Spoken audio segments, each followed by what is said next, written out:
Lisa is a creative force, a media and communications expert, business advisor, and award-winning attorney. Lisa was a renowned talk show host on Austin's #1 talk radio station, KLBJ, for 10 years, a national radio and television commentator, best-selling author, TEDx presenter, and nationally published commentary writer.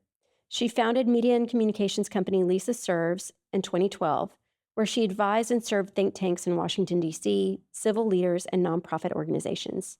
She ran for governor of Texas in the Republican primary in 2014, coming in second place to Governor Greg Abbott.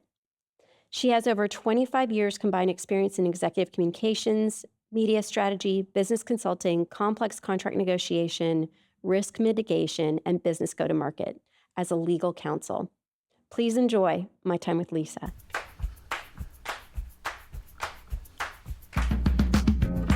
Hey, y'all. Let's go there.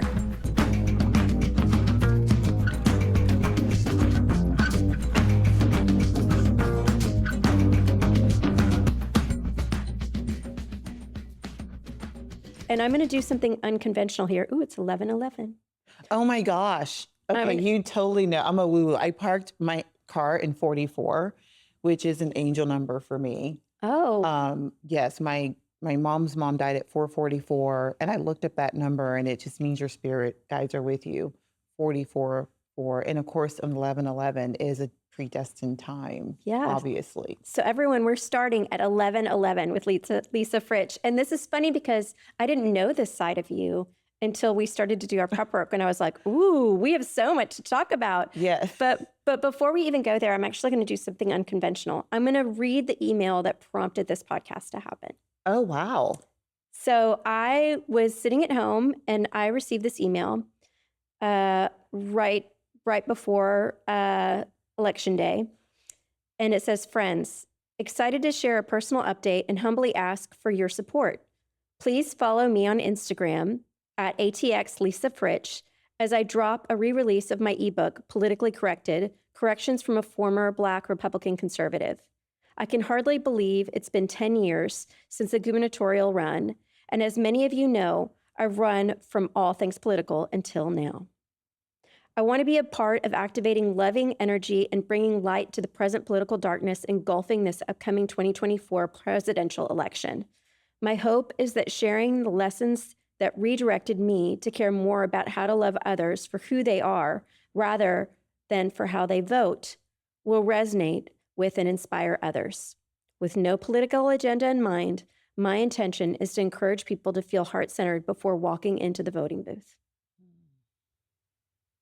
And thank you for being one of the greatest supporters of that email that I sent out and for having me here because I struggled about sending that or doing something.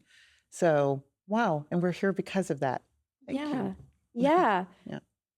When you sent that email, I was like, that's exactly how I'm feeling, but I'm not doing anything about it. And Lisa is doing something big about it.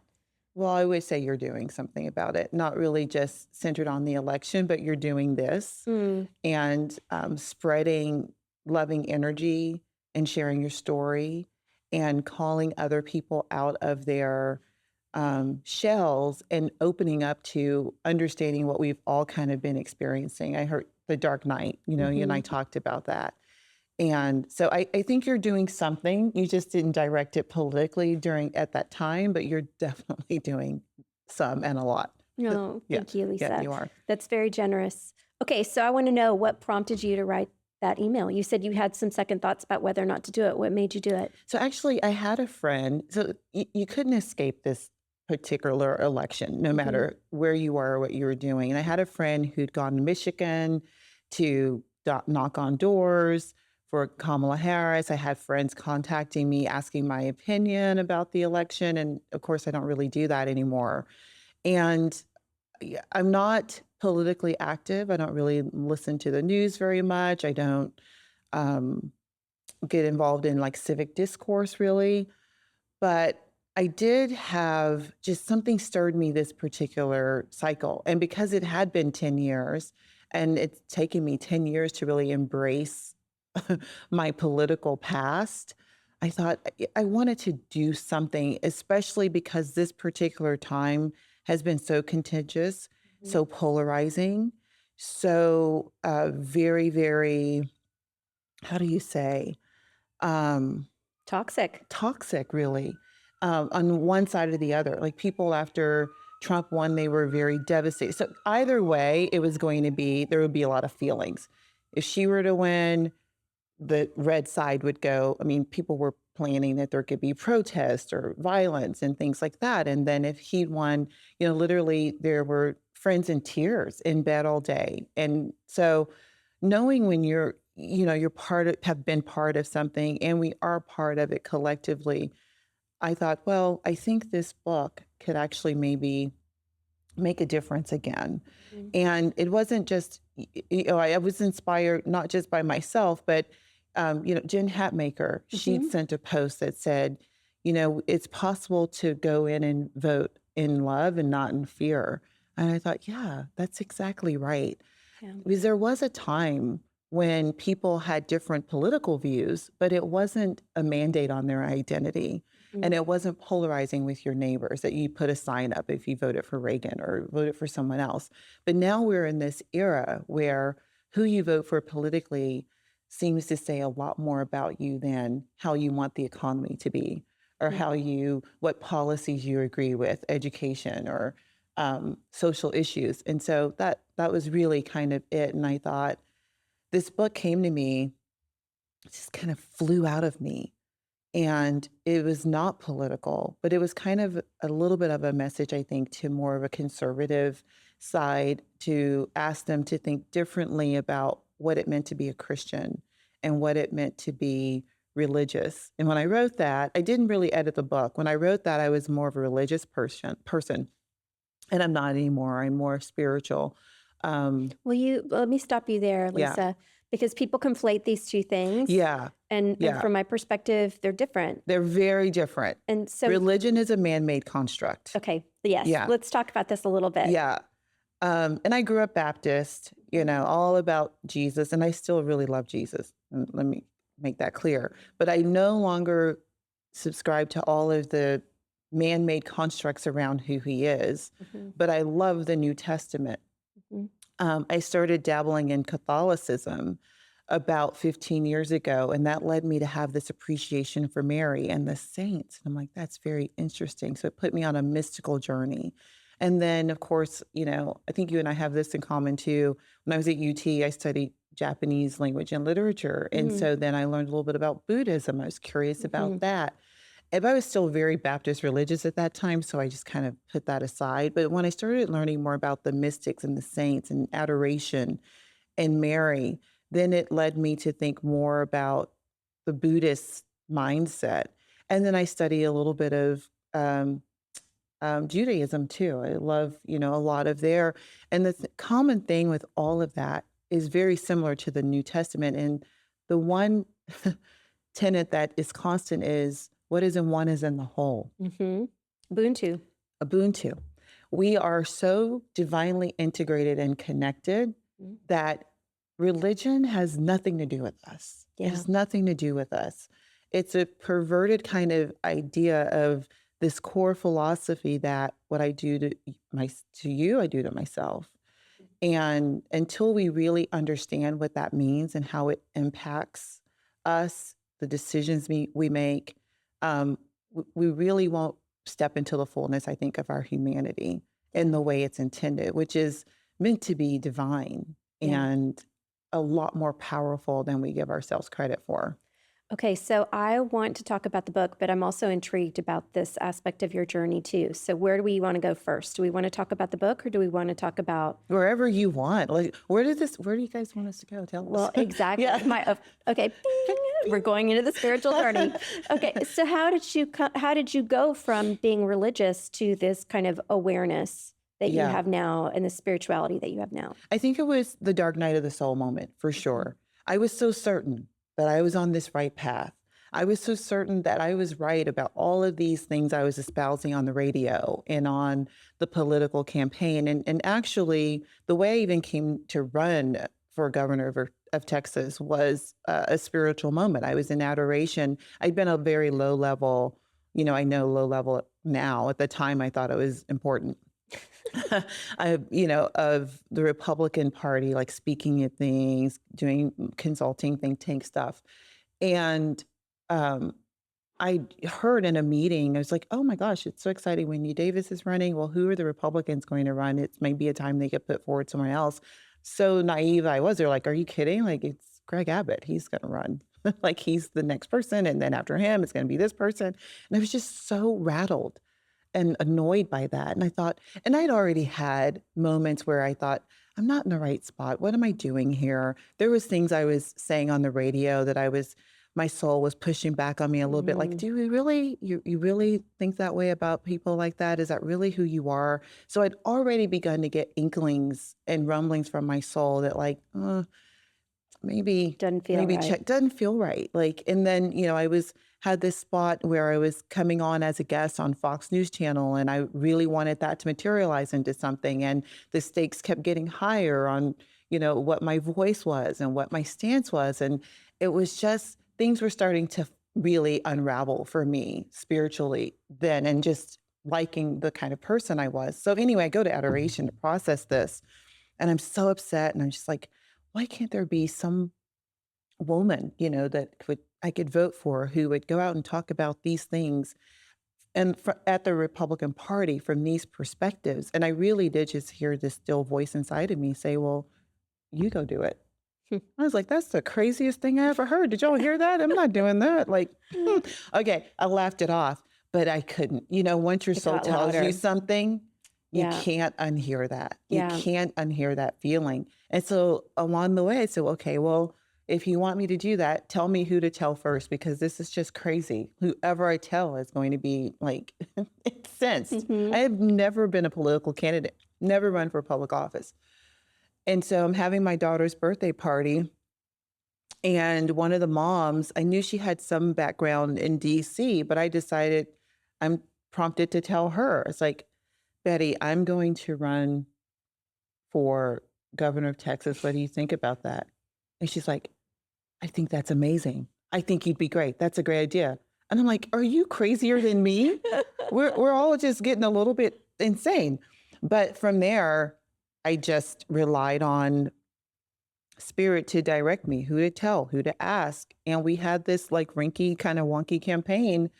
And I ran for governor of Texas, 254 counties and a state the size of France for the first time as a political candidate.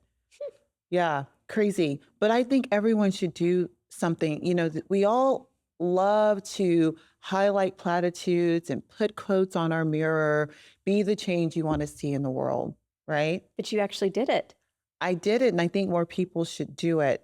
I mean, I don't, I say that.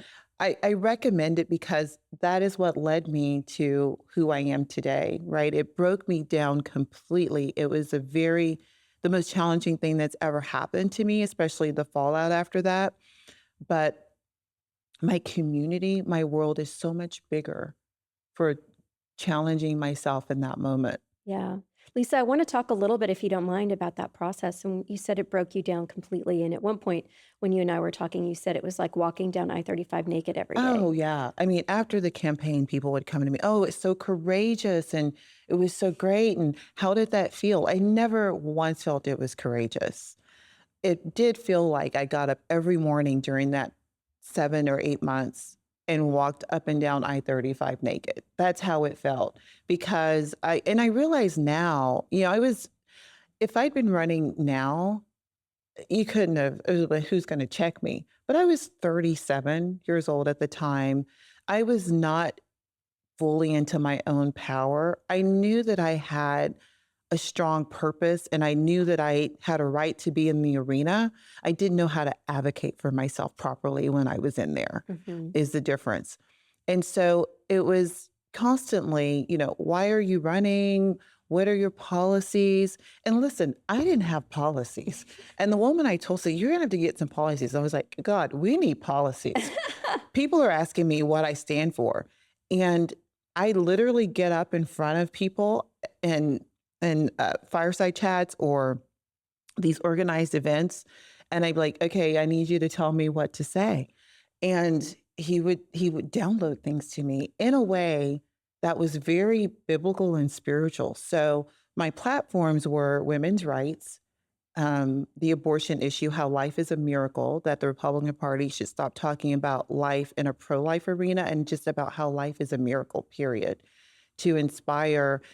Our campaign and platform is really inspiring people to vote the Republican kind of way through their heart and mind first. Immigration was a huge one for us because we wanted to talk about that from a place of dignity and respect rather than people coming across the border and taking jobs. Like, that's not what it was about. Education reform, how, you shouldn't be predestined to be in a certain educational environment because of your zip code.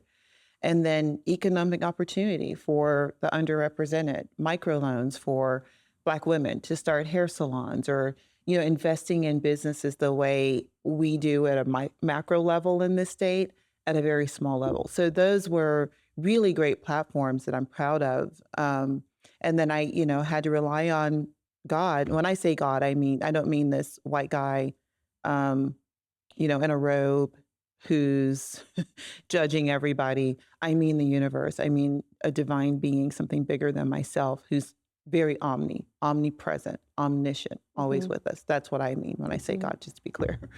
And so how did that go? Yeah, it was weird because, when I talked about the immigration issue, one of the messages God gave me was the parable of the workers. And I never really understood it from that perspective before. So I got a question in the audience, well, why, what do you think means, what does it mean that you think it's okay for someone to cut in line? And with God, there is no line. Just that you happen to be here first doesn't mean that you are owed any special, allegiance or rights to this country as anyone else. And so the parable of the workers, I don't know if you know that, is where there's a landowner and he hires people to come help him for the day. And so he hired like 3 men. I'm going to get this wrong, so please don't email us and say she didn't get the story right. But I'm just like high level. Hired 3 men to come. They start at 8 a.m. and they're doing the work. And then later, 2 other men come and say, "Can we come and work?" And they don't come until noon, but they all leave at 6. At the end of the shift, the landowner pays all of the workers the exact same. And so the 8 a.m. guys are like, well, that's not fair. They didn't get here until noon and you're giving them the same as us. And the landowners said, what does it matter to you what I paid them? You have what I promised you. And so that, to me, that became the analogy that God gave me about there's no line. And then the miracle aspect, if we just start thinking about life in terms of miracles, like this is really what faith is about. It's not about what you can see. We see a result and we think we know the intention. We think we don't know anything. We don't know anything. But the thing that really cooked my noodle that he had me say is, if as a Christian, you believe the Bible is real and you believe Jesus turned water into wine, you believe that he took 5 loaves of bread and 2 fish and turned it into, 40,000 to feed all these people. You think that God is going to punish a country that opens up borders and has legal immigration so that people could have a chance at freedom, so that women would not be subject to death and sex trafficking?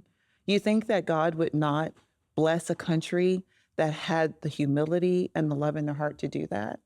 Doesn't make sense that you could be a Christian and believe that would happen, but not this. Yeah. Lisa, those are messages that, even though it's been 10 years, they ring so true and so resonant to me now, and I've often said that I believe that we all want the same things. We just fight about the how. Right. And it's so frustrating. And that if we actually focused on what we actually want, that what could be possible. I mean, and I think too, it's easy to sit on a perch when freedom's already here and given.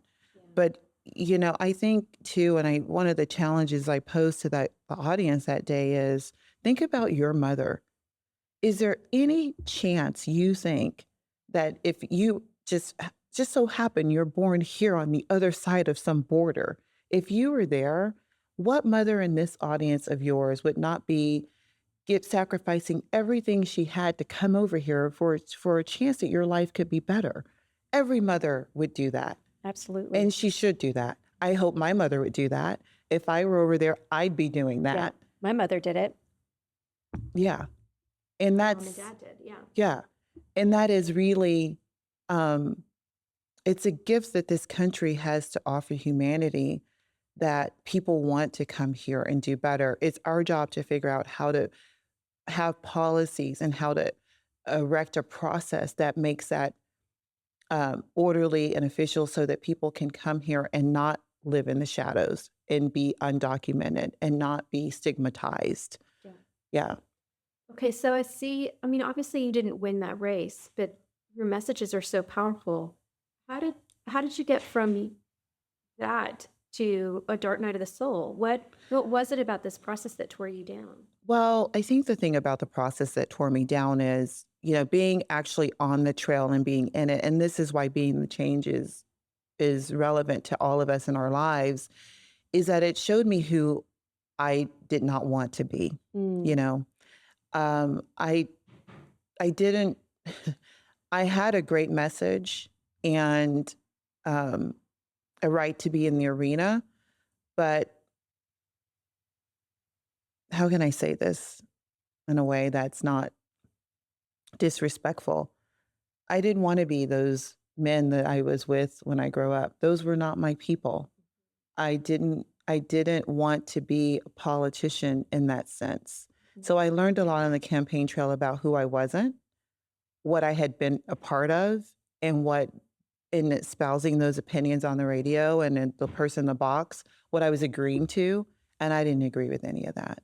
And I didn't want to be part of that. And so after the campaign, I was forced to reckon with that. I was forced to sit and think about how I got there, what I'd been saying and what I'd been doing that led me to that place. And even though my message at the time, was kind of divinely sent to me, and those were really strong and positive messages, the truth is I had said some things before that on the radio, and I'd held some positions in my heart that were just dark and wrong. And, things that I know that God didn't agree with. So after I left the campaign and I was thinking what's next, which I had no idea what that would be. The only thing I knew is I couldn't return to that. I didn't want to return to that. And so it just felt like I'd lost everything. I'd lost my career. I'd lost like what I thought was my life's purpose. I'd lost like a lot of friends and community, because not everybody stood behind me doing that. Yeah. It really broke a lot of things down. Yeah. Even, to the point like my marriage started to kind of break down too, because my husband was right in there with me at the time. Our kids were small. He was really invested. And afterward, when he learned that, and we had that in common a lot, our politics. And when he learned that I was not planning to go back to that or capitalize in some way on the name identity that we'd bought, like really we bought, because we paid a lot of our own money, he was disappointed in that and a little bit disillusioned with me. And I was disillusioned with myself. It was surprising to him. And so it was a painful shedding of a lot of things that had become really important to me and that I worked really hard to achieve, that I was like, but I'm not supposed to, I knew clearly I wasn't supposed to take that now and go run for a state senate seat or try to run for mayor of Austin. Those were some of the pitches. Like, well, now you have name ID, go and do this. I was like, but I didn't, that wasn't my calling to do that. That would not have been authentic. Yeah. I can really identify with a lot of what you're saying, Lisa, in terms of the little voice telling you, this doesn't feel right. And it getting louder and louder. Yeah. And then when it kind of, the decision gets made for you and everything gets stripped away. Yeah. And that dark night of the soul comes. And for those who don't know what that is, it's basically complete and total identity loss. It is. And then after this, I mean, keep in mind, no one else had ever entertained the idea that I could actually win. Okay. Yeah. So it was kind of like, okay, well, she lost. We knew that was going to happen. Big deal. So, at the time, my ego, especially, it was completely humiliated and mortified at what I'd done. I had this sense of shame around it for a really long time, actually. And, I had people, a guy wrote a letter that kind of changed my thinking about it. The Man in the Arena, Teddy Roosevelt. And looked at that quote and I was like, oh my God, I did that. Then I read Brene Brown, Daring Greatly. Like, I'm surrounded by all of this wisdom, these women, Glennon Doyle, Brene Brown, Jen Hatmaker, who've kind of like studied this. And then Richard Rohr, Failing Upward. Yeah. And so then it just really led me on a different path spiritually and allowed me to abandon. And then I had this I was like trying everything to like please God too at the time. I remember after the campaign, I was like, okay, I'm just going to pour myself into the religion of it. God's going to help me because he'd help me do all this. So I was doing the Jesus Calling devotional every morning. And finally one morning, I was so tired. I was just tired. And I heard God say, could you put that up? Quit coming in here with your Jesus Calling, posturing, praying. Like, when you're ready to come back and talk to me like a friend, then we can get down. Wow. I was like, oh, let me tell you, I stopped going to church because it wasn't what I really wanted to do. I stopped signing up to deliver meals all over the place with my church. Wasn't what I wanted to do. And this is all happening in the dark night. I went and I basically said, okay, I think I need a divorce. It's like, okay. I said, I'm not doing that. You need to give me a sign. I don't know why God puts up with me because I'm like, I need a sign. I need a sign. And now I'm Well, I want to know what the sign relying is. on, the sign was a horrible sign. Yeah. I mean, we may have to edit it, but for the sake of my children or my privacy, just the sign was, there were little things. It was also that I wanted to live a certain way and I hid from myself in my marriage and like relied on my husband to be the person who I could push to do those things. And I was also just hiding from my purpose. And I started to realize my purpose may not be his purpose. And it's not fair for me to insist that our lives be done in the way that I want them to be done. I have to do that work. I have to do that. And I think it was also freeing to release him from the burden of my expectations and what I wanted and make me grow up, frankly. Wow. That takes a ton of courage, Lisa. And I did not want that. I mean, I, had 2 children and my parents are divorced and we were married 17 years, together 20. It was not anything I thought coming.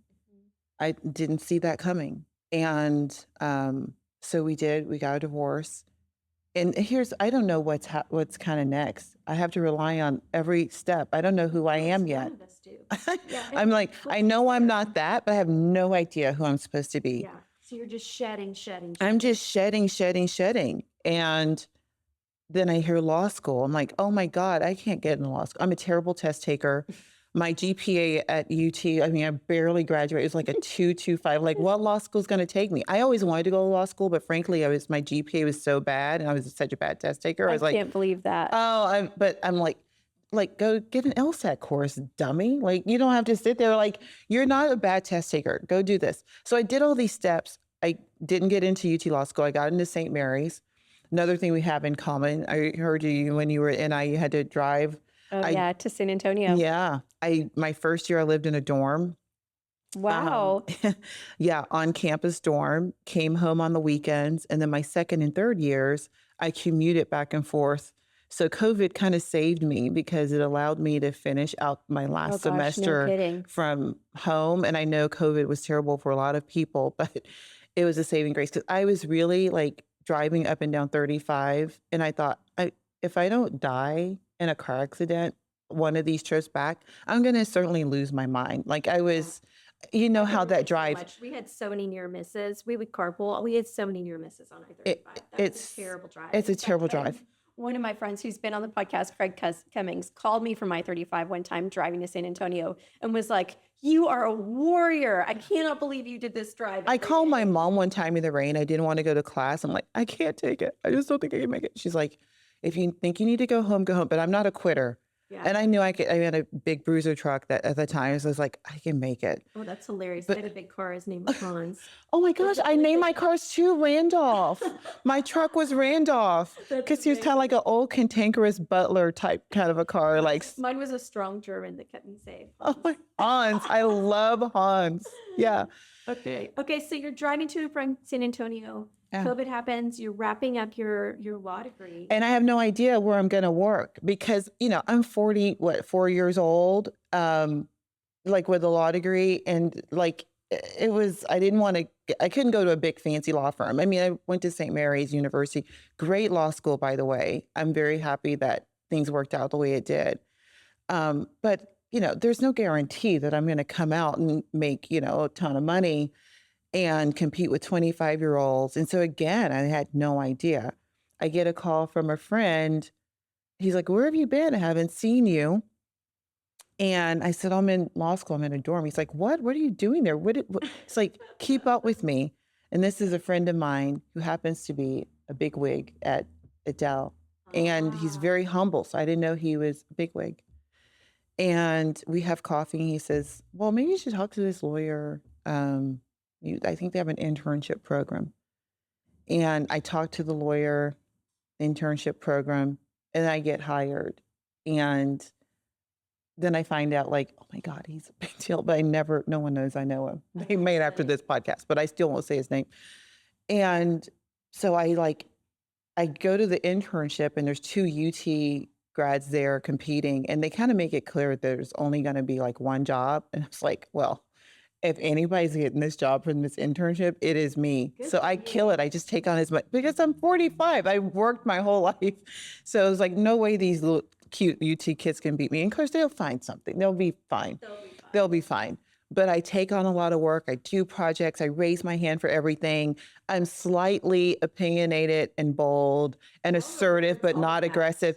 Yeah. And it was rewarded. And I worked for probably one of the more demanding teams now, but I've done really well there. I mean, I've progressed, my career. I'm a big advocate for my career because one of the things I learned about where I was before, and I've heard you say this, is it wasn't enough for me to have a seat at the table this second time in my career. I wanted to have a voice.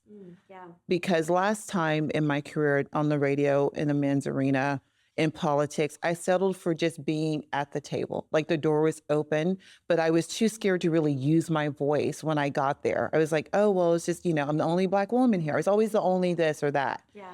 That's almost worse than not having seats. It's so much worse. Yeah, You're no good to people if you're going to get at the table and then be too timid to really be yourself when you get there. Yeah, it's painful. It's painful. I'd rather just not be at It's that a table. self-betrayal. Yeah. It was a self-betrayal. And when the hardest thing about the Dark Night is I look back and realize all the ways I betrayed myself by not showing up in my authentic form. And I no longer do that, no matter how uncomfortable it is for me.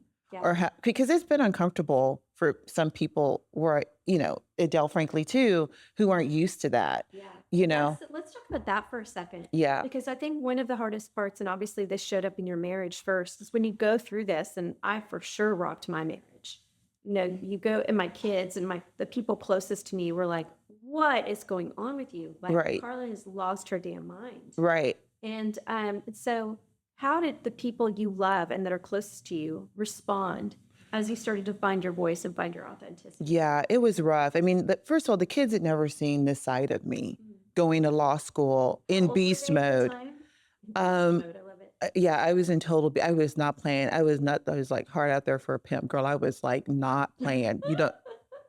Seriously, I should have had a grill at that time. Amazing. And so how old were the kids at the time? So Bowie was 13 or 14 and Eleanor is like 10. So they're 5 years apart. Yeah. Yeah. Funny. Same age as my kids were when I was And, doing that. before that I had a cushy life. So I did I did my consultant thing and my radio and public speaking stuff, but that allowed me to be home. We had a charmed life. We lived in Westlake, you had housekeepers. I had the things, and I played tennis and then went to lunch and went to Central Market and came home and was too tired to cook. And so we went out. That changed. Yeah. That changed because, I was in law school. We were saving money. We were on a budget.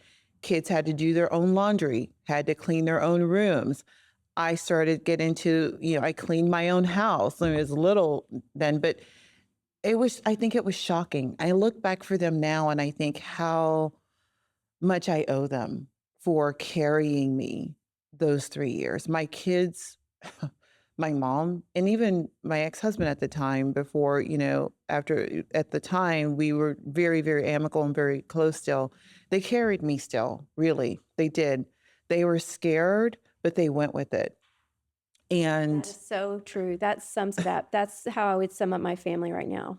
yeah, They're scared, but they went with it. they went with it because they Yeah. trusted me. Mhm. And so I look back on what that must have felt like for them and the fact that they trusted me.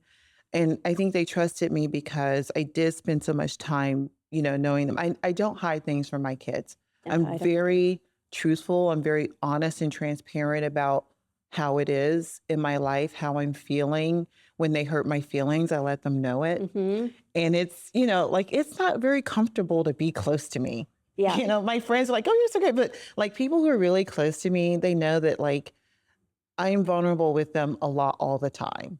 But that is, and I've said this quote before on this podcast, that's what Terry Real calls true intimacy. He says true intimacy is when you say the thing that could risk it all. Oh, my therapist says we've internalized each other. Oof. That's hot. That's hot. So I'm in my kids. My kids are in me. Yeah. Like that's there's so no beautiful. walls. That's so beautiful. But yeah, I think, and I think they're just now less scared. I don't know.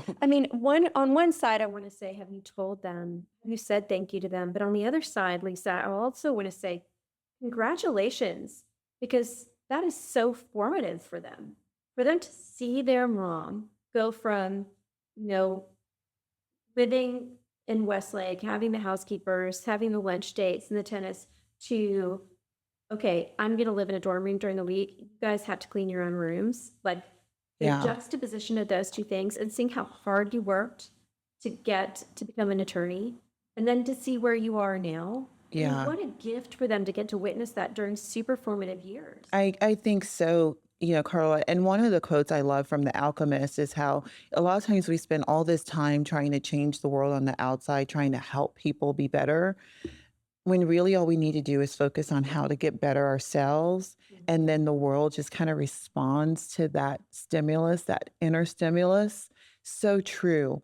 I think before the divorce, my kids and I did not have that intimacy, and they didn't really know me. They didn't really know themselves.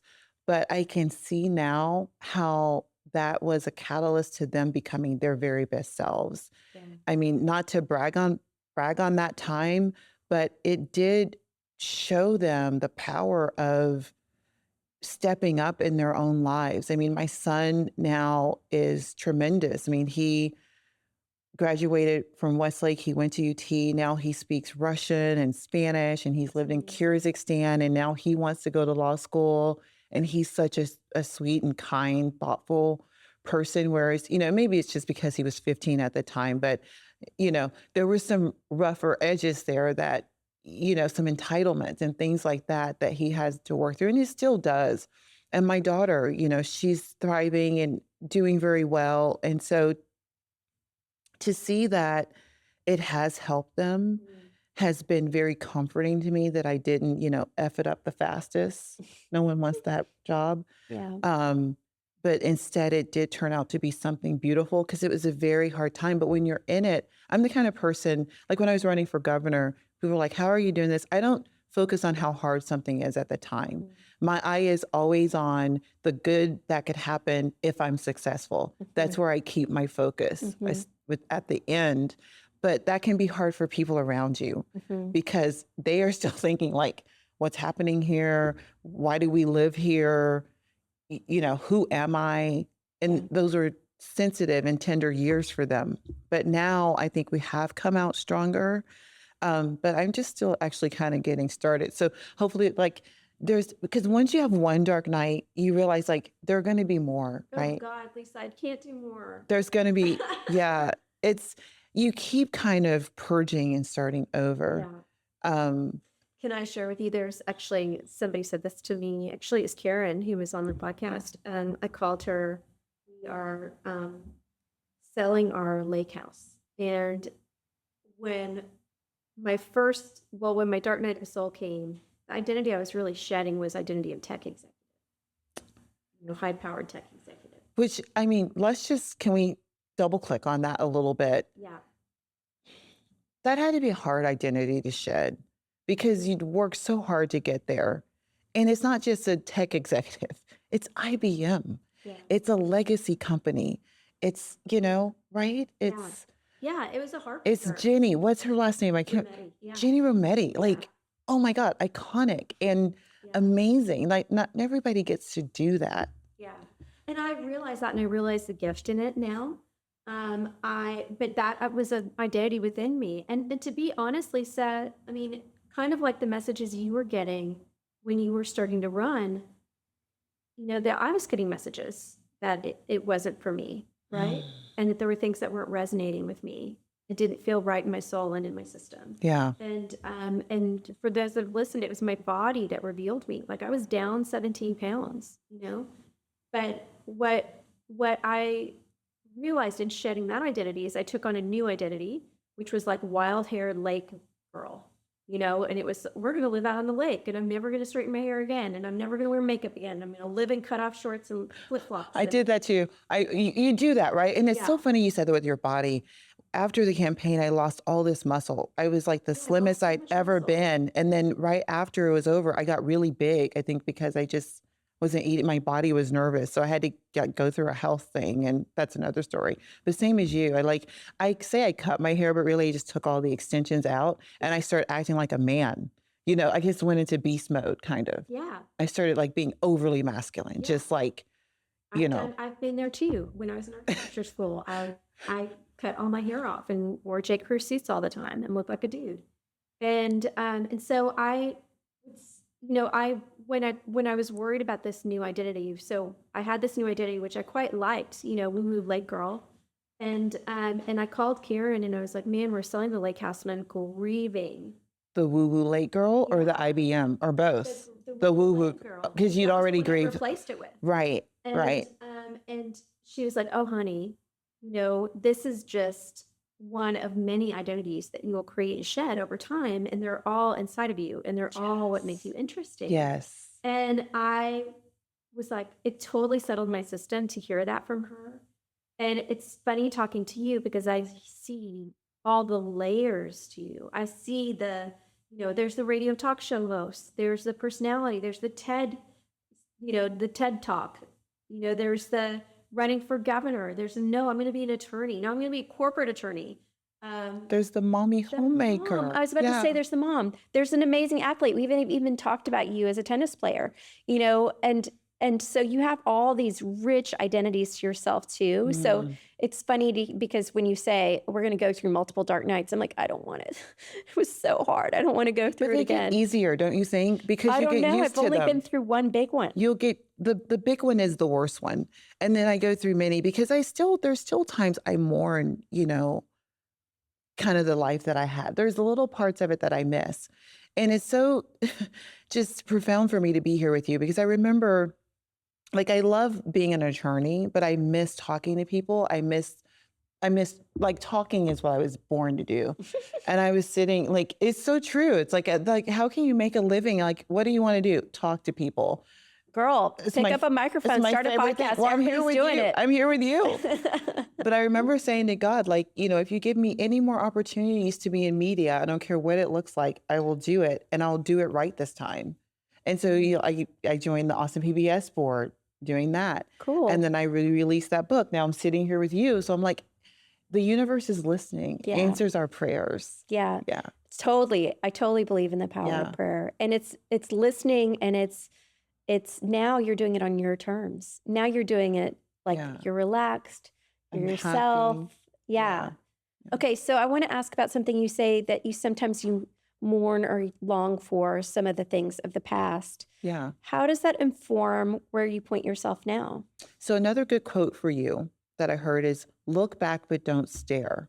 Mm, And it's very helpful for me to know that that's over, but it's in me. I mined all the relevant jewels from that time and they're still here and I can draw on that whenever I want. The choice is mine though, whether I decide to look back and stare and be pitiful yeah, and like, or I take it like, wow, that was awesome. yeah, And thank goodness I got a chance to do that. And then I'm off. yeah, So that's how I try to play it now.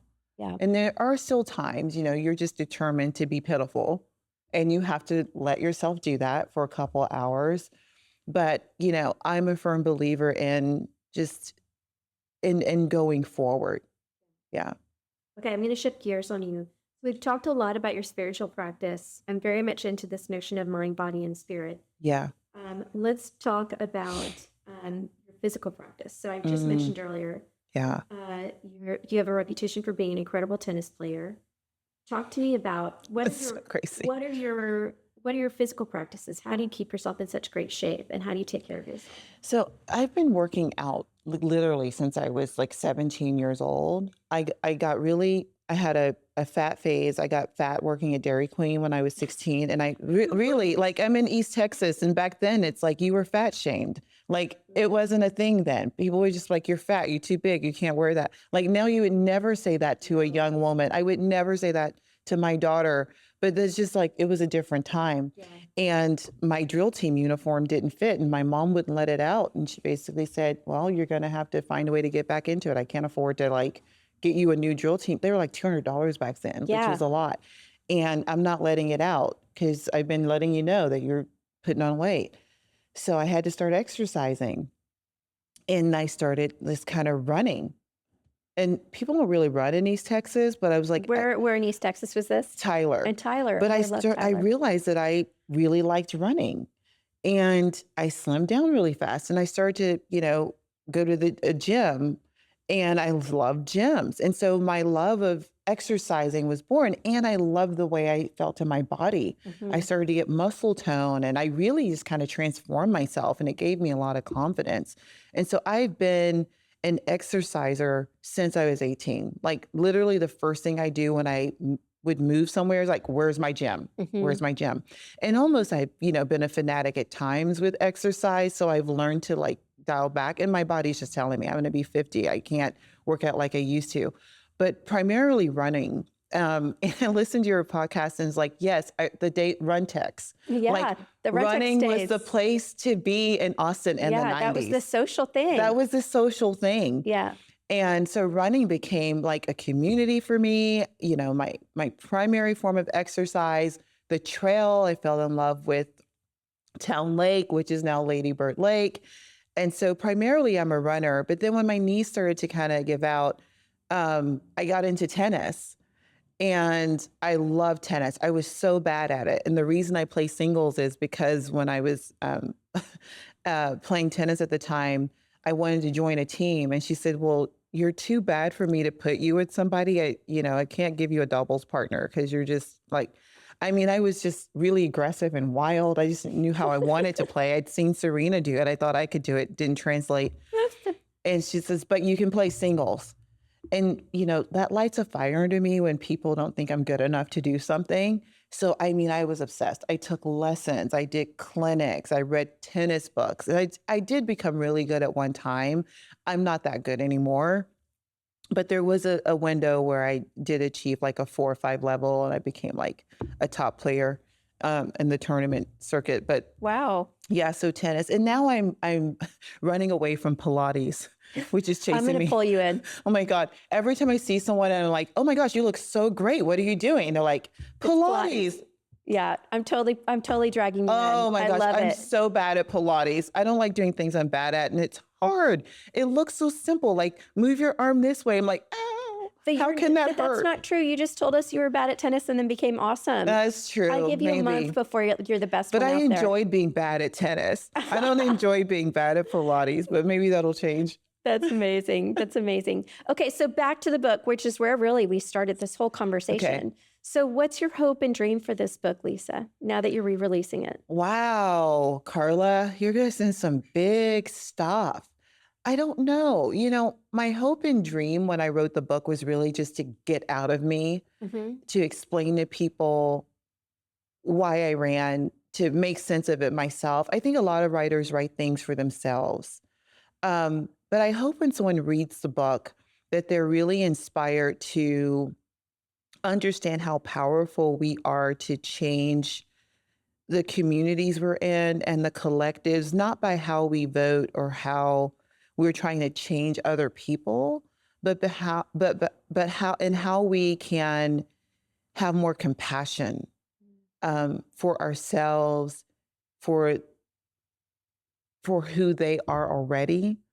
I say in the book that, when I see someone on the street who I would have used to have judged, it was like, if I saw a round the way girl, I think it's in the book, so I'm not saying anything. Like, I would judge her. I'd be like, oh, this single mom with 2 kids.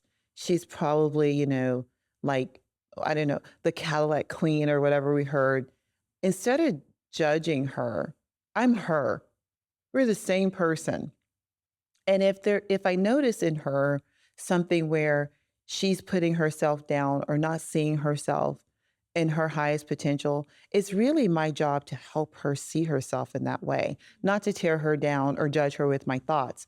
And I don't have to say anything to her, right? Yeah. Like, we know this energetically, that I can in my mind and heart see her as the queen that she is, and it's going to get to her somehow, right? I don't have to go and say, hey, you're so beautiful. I do that sometimes. You're amazing. You're a queen. I can see that in you. I can think it of her and say it. The same thing is true as if I think lowly of her, right? She's going to feel it. I'm perpetuating it. Yeah. I'm making it worse, not only for her, but for myself, right? Because what's already I'm doing to her is done to me. Yeah. So that's why it's so important that I'm nice to myself. I'm kind to myself so I can give that to other people. Yeah. We had an interesting thing happen. I hope my husband doesn't mind me sharing this story, but we were at Whole Foods and he drives a Jeep. Do you know this about Jeep drivers that they... The duck? Yes. How did you know I was going to say that? My neighbor has a Jeep and he had all these ducks. I'm like, why do you have these ducks? It's like we put Jeep drivers, like put a duck on the windshield or something of other Jeeps. They gift each other ducks. Okay. Yeah. So for those that don't know, Jeep drivers gift other Jeep drivers rubber duckies. And so they leave them on their hoods. Or underneath the windshield wiper. And so sometimes now you'll notice when you go through a parking lot, some Jeeps will have their dashboards stacked with ducks, like little rubber duckies. Oh. And so we were at Whole Foods and we parked in front of this Jeep that I'm not going to describe, but it was very over the top. With ducks? No, just in terms of the styling of the Jeep. Tricked out. Yeah. And I'm not going to go into detail because I don't want to expose this person, but my husband, let's just say my husband passed judgment on what sort of person would drive this Jeep. And he said silently to himself, he told me this later, man, that is not somebody I would be friends with. And then when we came back after getting dinner and coming back to the car, there was a duck waiting for him and that car was gone. So the very person that he was judging left him a duck. Oh. And so he was like, oh my God, he just sat there quietly sitting at the steering wheel with this duck. And I was like, what's going on? And he said, oh my God, I totally judged that person and said in my head, that is not somebody I would be friends with. And they just left me a duck. And it's exactly what you're talking about. It's the sort of energy that we put out there for one another. And sure, there are going to be people that trigger us. Sure, there are going to be people that rub us the wrong way. But what are they trying to teach us about ourselves? We have to give each other ducks. We have to give each other ducks. Yeah, we do. Totally. Right. Yeah, totally. I want to close with something that was really powerful that you said, Lisa, when we were talking the other day. And I think, one of the things before I go there that I think is really beautiful about your story is you activate. You do. You don't just think, you do. And it's not just led by your brain. It's led by your heart, by your soul. You're like divinely inspired. And so I am extremely inspired by that. And I find a lot of peace in that. Seeing you before me now, what you've achieved, what you've accomplished, all the iterations of you, which make you so interesting and beautiful.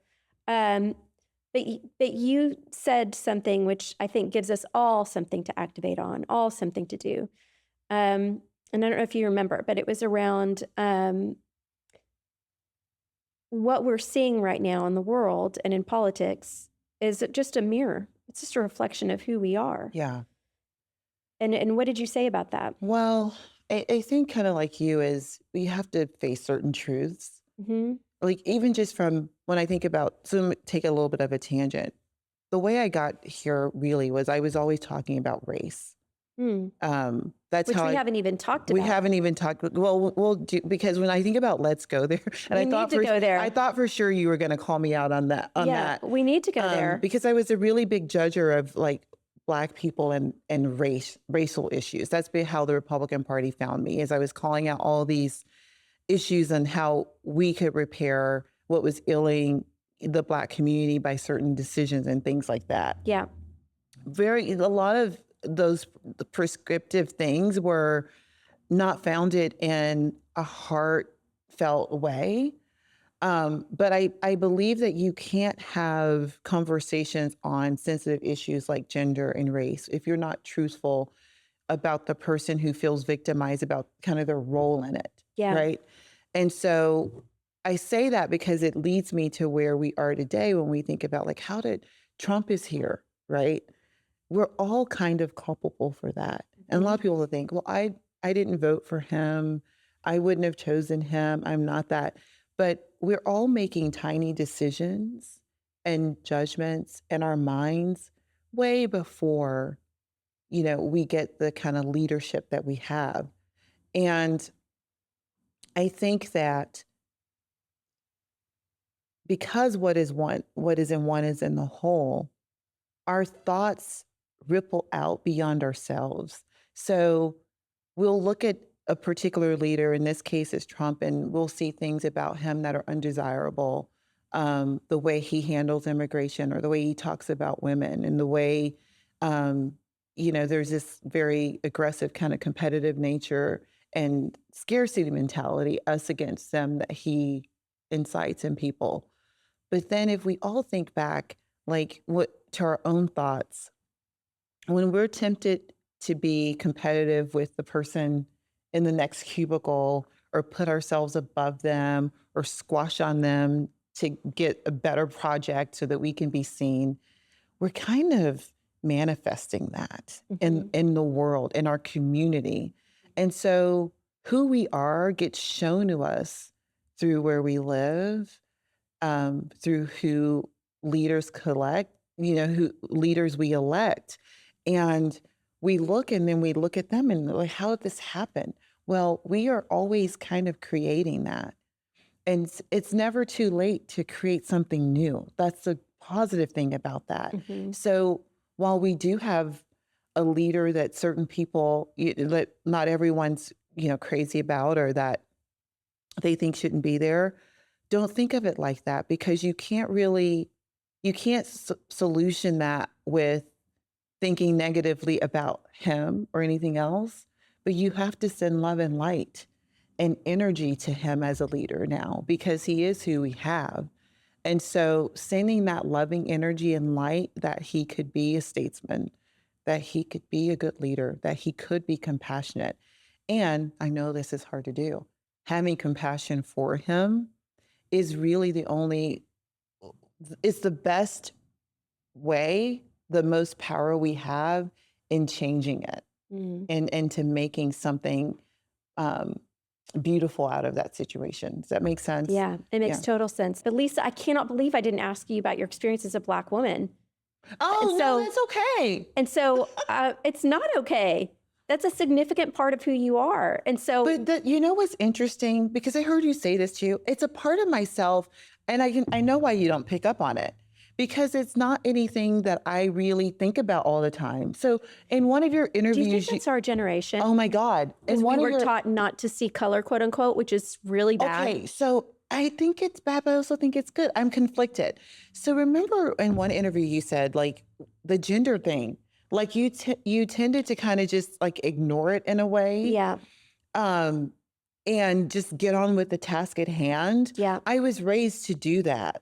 So even though I know that I'm a Black woman, it is never at the top of mind for me.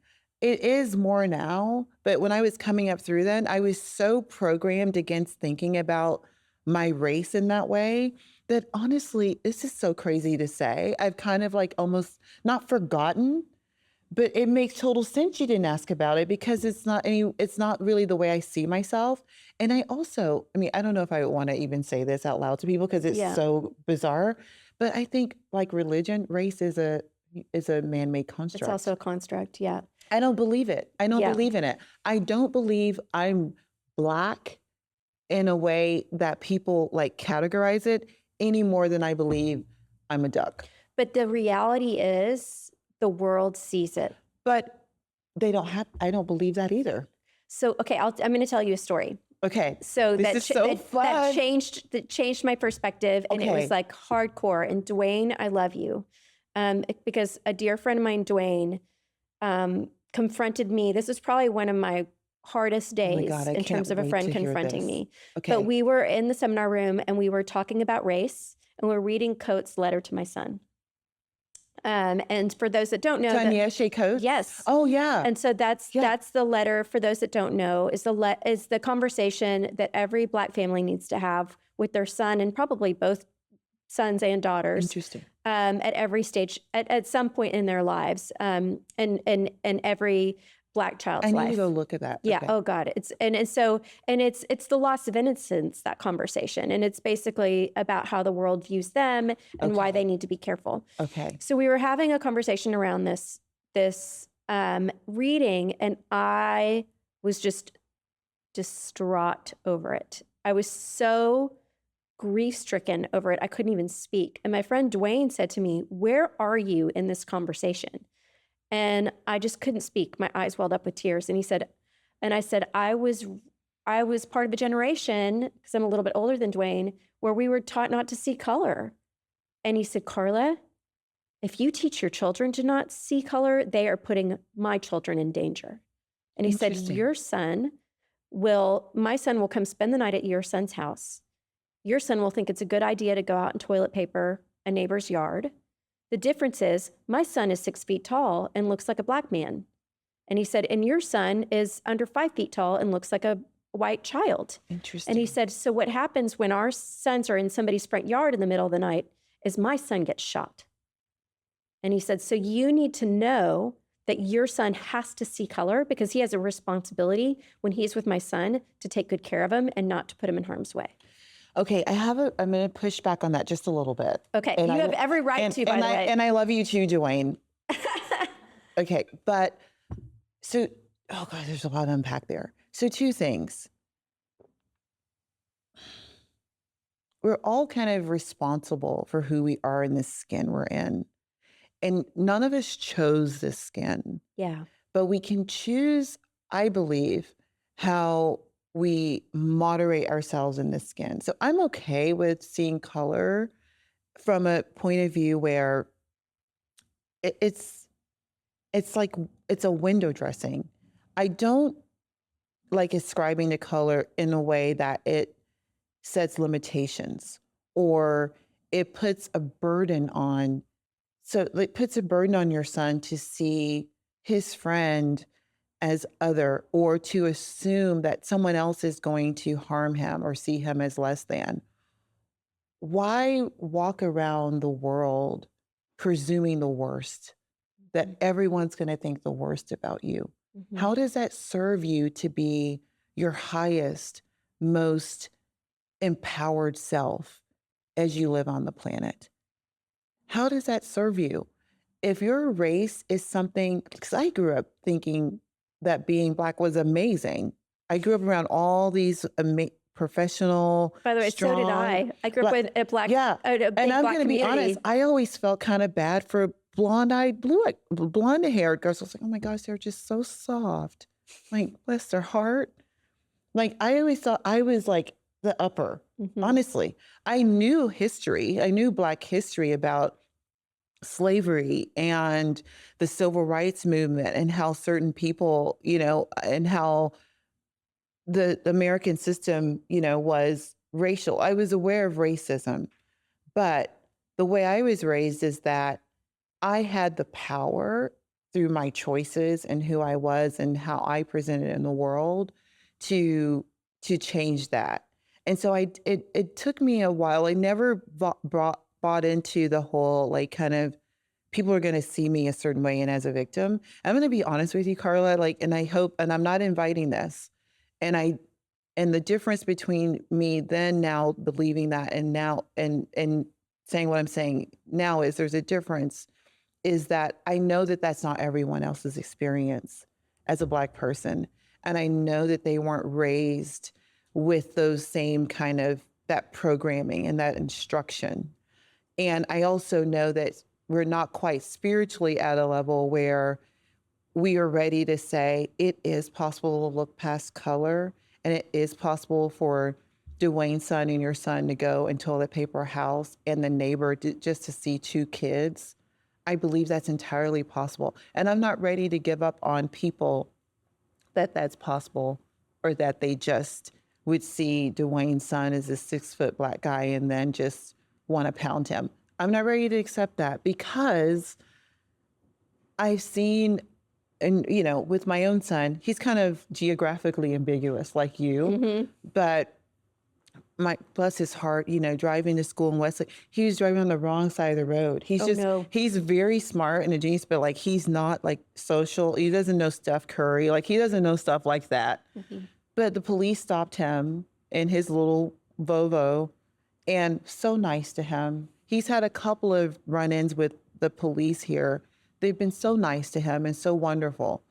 And he and I have had conversations about this. And I'm like, Bowie, I really think that if you were worried, if you had that, energy, we're all just energy.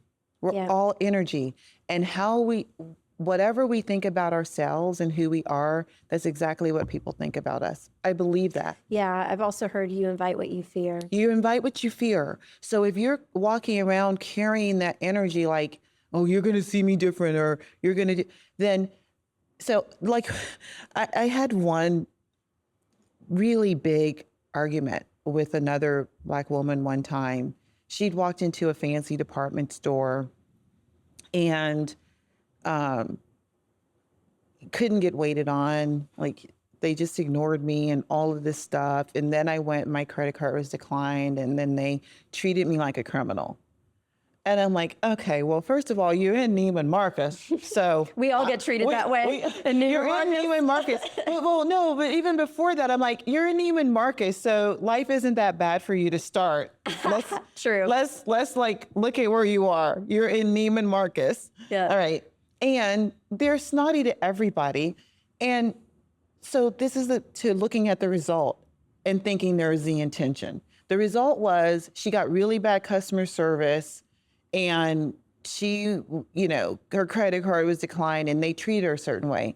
But what if that wasn't the intention? What if what really happened was the woman who was in that area, her husband found out her husband cheated on her and she's got a kid on drugs and she's, or, deaf or something, you just like, why insert yourself into the center of controversy and victimhood when there could be so many There's so much more context. There's so much more context that you're not aware of. Why not go somewhere else before going there, where it's about you being less than? It's about somebody thinking you are not good enough. Yeah. That's a thing we have to work to change internally. Okay, but then I'm gonna challenge you on this a little bit. Yes, I love this conversation. I'm sure being Black and being a woman came up during your race against Abbott. Sure it did. But it also came up in a lot of positive ways as well. Now, so the thing that would come up though is people are like, well, why are you running? If I were a white man, no one would ever ask me, why am I running? True. I have found, because I read the book by Ta-Nehisi Coates, The World in Me. I haven't read it yet. It's amazing. Okay, I need and to read it did make me think about race in a way, like how, for me growing up when I was Black, education is like, your way out of poverty and into something like bigger. It's like your gateway into the American dream. Whereas, real privilege is just having education for knowledge's sake, not thinking it's going to catapult you out of a poverty lifestyle, let you buy your mom a house, right? So it's like there's those little things, that tweaks that make me think about that. Because I do think there's definitely room for race to improve in this country, don't get me wrong, because systematically there have been things in place that have, academia, banking and institutions like that, redlining, that has to come down. So I want to make a special section for that. But I'm talking about in the world every day, where we can take advantage of opportunities that are open, low-cost probes that are not, require you to be into these certain categories. Those are where, there's a lot of fertile ground to mine. Yeah. And to really advance yourself and put yourself in a position where your race can less so be held against you, if that makes any sense. I hope. It makes total sense. And it reminds me of something that I heard Scott Galloway say recently when she was talking against affirmative action.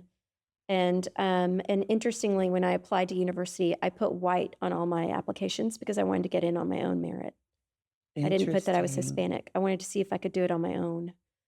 And as a result, I did not get a fraction of the aid my sister got.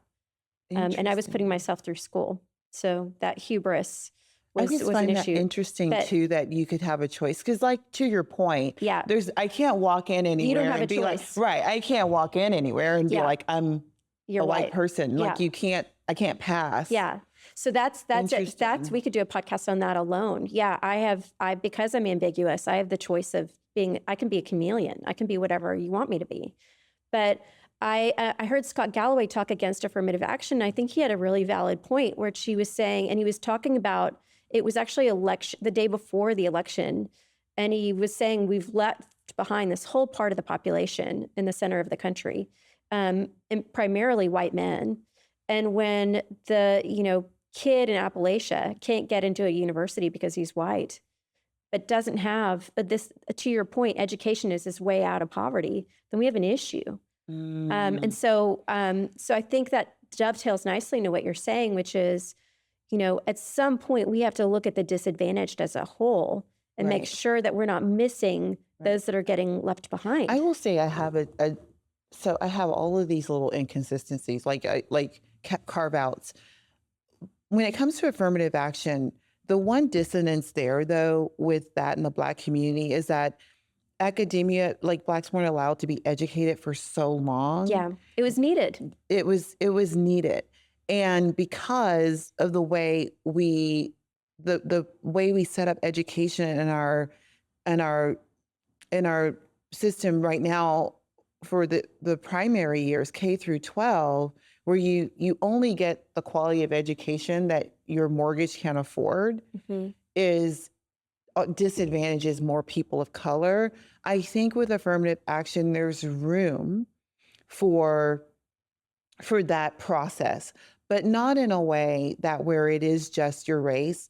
The way I think of it is if there's all applicants being equal with scores, with grades or extracurriculars, I don't think that there's a bias between giving the edge to a Black woman over a white male. Now, that being said, when you have it's 50-50, I do worry about the predicament of men in this country. Like even with my son, it's like they kind of become confused on like what's their role as a man, like women too. It's like these this is getting so interesting, but like just the whole gender construct around how does a woman actually have a man? Yeah. How do you actually have a husband? And what is that partnership supposed to look like if women kind of start outweighing, Yeah, if we don't need them in economically education. anymore. Yeah. But I will say, like, just being at a big company, the higher you go up the executive level, that's not an issue. Like, you don't see women, Black women or Hispanic women outnumbering men This in is those very true. roles, right? It hasn't quite made it Not there. yet. Yeah, Not you're yet. spot on. Yeah. So until we start seeing that, I don't think we need to have serious discourse around like how white males are not getting a fair Yeah. assessment in this country or not being properly educated, because there's structures in place that will outlive the whole, like, what, 40, 30 years we've been talking about affirmative action. There's pedigree and legacy and trust funds. And I'm not saying they all have that, but there's safety nets for them in place in so many more ways than Hispanic women or Black men and women could even dream to have to fall back on. That, I have a feeling, it's not going to trickle up anytime soon. Yeah. Yeah. Well, I think we've probably managed to offend everybody. We're not getting, that won't be in. Is this? But you know what? But we're going there. We're going there. We're having the real conversations. To your point, when you love someone and you really want to be in community, having these authentic conversations that go there and that matter are important because people are thinking these things. You know what's funny is we're modeling what your book is about. Are we? Right now. We're modeling it. We're having a heart-centered conversation around things that are politically charged. Yeah, I think the whole thing is like we have to get to a point where we realize no one gets out of this life without serious challenges. And life is just difficult. Like the road less traveled. Yeah. Life is difficult for every one of us. Yeah. And the sooner that we can look at each other, and I do think look past race or gender and just say, this person has an authentic story. And for some reason, I'm in orbit with this person. And pay attention to that. Pay attention to that. Because you and I have been in orbit for a long time. I'm in orbit with this person. Yeah. That means something. That matters. Out of all the billions of people on Earth at this appointed time in history and in this place, I am with this person. I'm being shown this person. We are connected. I need to treat them with dignity and respect. That's what we're here to do. We're just here to love each other. We're not here to pay attention to the race or not even our own race. Yeah. We're just here to love each other. We're just here to love ourselves, love each other. Love ourselves. Because I can't love you till I love myself. Very true. Right? Very true. The other thing that you said that just really stuck with me, Lisa, is you said, and we just need to be better neighbors. We just need to be better neighbors. Like, I can't, we want to have all these lofty, like, go out and make a difference in the world. It really is very simple. I mean, just, if you can just be kind to the person who cut you off in traffic, if you can just be tender to the person who's taking a long time at the grocery store. I'm that person, by the way. Don't ever get behind me in the grocery store. It's always going to be a drama. My coupon's expired. My chip doesn't work. I didn't put the right tag, So, or if we can be patient with that person, or we can just acknowledge our neighbors when they're walking. And I'm not always great about this because sometimes I'm really busy, but, and I don't like to engage, but sending good thoughts, so big, praying for people.